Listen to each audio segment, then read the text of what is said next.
Bonjour et bienvenue dans la revue mensuelle de livres résistants. Aujourd'hui, nous allons parler de Martin Niemöller, qui a été le cofondateur de l'Église confessante allemande durant les années 30.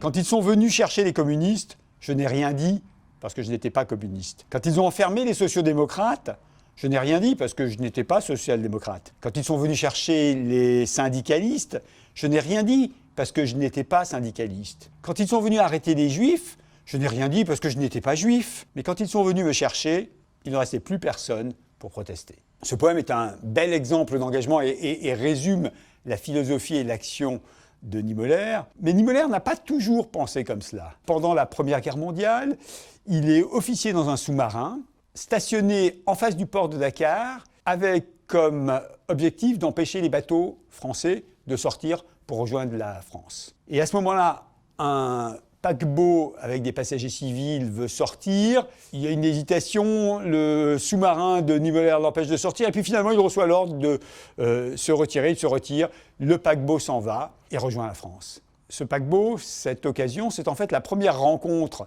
sans le savoir, entre Martin Niemöller, qui deviendra un grand pacifiste, et Albert Schweitzer, qui était dans le paquebot et qui lui aussi deviendra un grand pacifiste et 30 ans plus tard rencontrera Niemöller.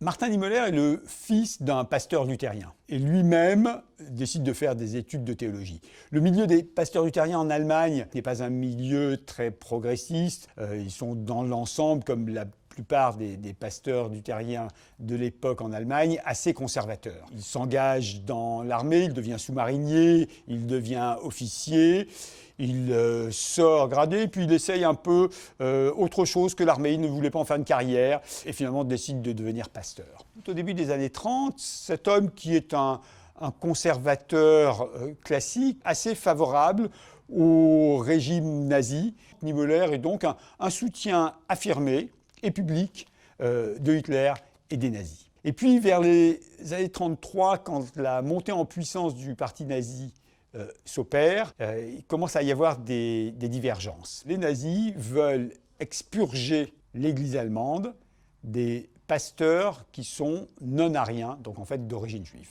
Et là-dessus, Niemöller ne cède pas. Et il va plus loin puisqu'il décide de créer une association regroupant les pasteurs qui sont opposés au mouvement nazi et notamment au mouvement des chrétiens allemands qui sont les chrétiens, principalement protestants, qui supportent le régime nazi.